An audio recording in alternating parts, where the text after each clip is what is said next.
Welcome back. After weeks and weeks of not having their congregation in-house at New Life Church in Colorado Springs due to the pandemic, the faithful were able to flock back to our state's largest house of worship today, but with a much different look. As we continue to rebound here in Colorado, Rob Quirk goes one-on-one with New Life Senior Pastor Brady Boyd about the challenges that still lie ahead. First and foremost, this pandemic has been a test of faith, religious or otherwise, from a leadership standpoint, from an institutional standpoint, faith in God, faith in fellow man. You are a local faith leader. What has been your biggest takeaway as it relates to faith and us getting through this unbelievable time? You know, at one point we were hearing 1 in 2 million deaths in America. And so when people first heard the reports, I think they were overwhelmed by fear. And so my greatest concern as a pastor was people not being crippled by unnecessary fear, but living with necessary concern. And so I was constantly navigating in my sermons and in my online posts, helping people navigate about having proper concern, taking proper measures to keep themselves safe. So, did it work? Did he see the fear level drop? Well, Pastor Boyd said yes. He says the most powerful part of a church is being there. It's steadfast, consistent. They're not going anywhere, particularly in a time of crisis. So in some ways, my steadiness and just being present, I think, helped.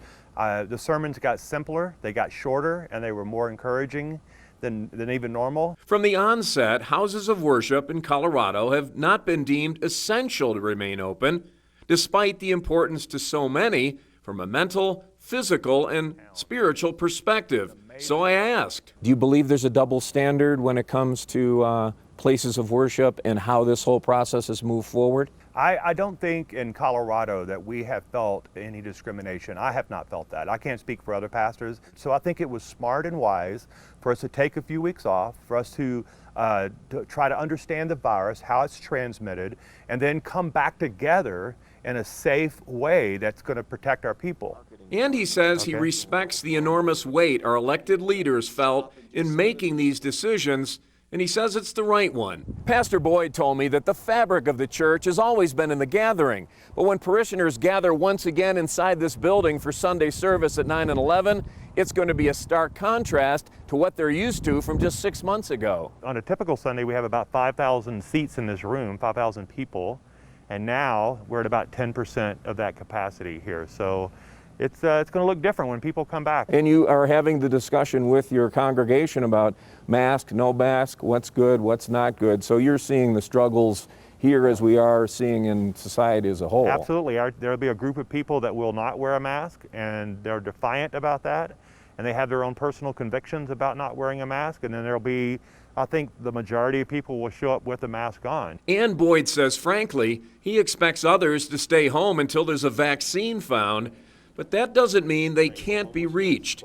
New Life has an advantage over many smaller venues, some of the best technology available, the ability to stream the services, put them on Facebook, Happy Mother's Day, everyone. YouTube, which they've been doing for weeks now, but they were way ahead of the curve even before the pandemic struck. This is a moment for every church now to embrace the new normal, and the new normal will be smaller gatherings. More people are going to watch online than in person for these next few months that are ahead of us, and every church now has to make a decision about how much they're going to invest in that kind of technology. Pastor Boyd says that is just one of the challenges ahead.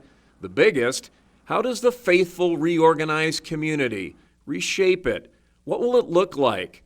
Something they're thinking about, talking about, planning for right now. So I asked him for a line from Scripture, a verse, something that inspires him and others. He told me the Aaronic blessing, the blessing of Aaron. The Lord bless you, the Lord keep you, the Lord make his face shine upon you, the Lord grant you peace. And I have found myself singing that and quoting that and speaking that over people because I really want people to catch there's hope ahead of us. Not everything ahead of us is dark. The world's going to look different when we come out of this, but it's not without hope. Always watching out for you, I'm Rob Quirk. And Pastor Boyd says that they have taken extraordinary measures to make sure that their church is the cleanest and safest place that it can be. And they've consulted with the experts, looked at the scientific data, and he says that religion and science are not at odds. He sees science as a companion to his faith.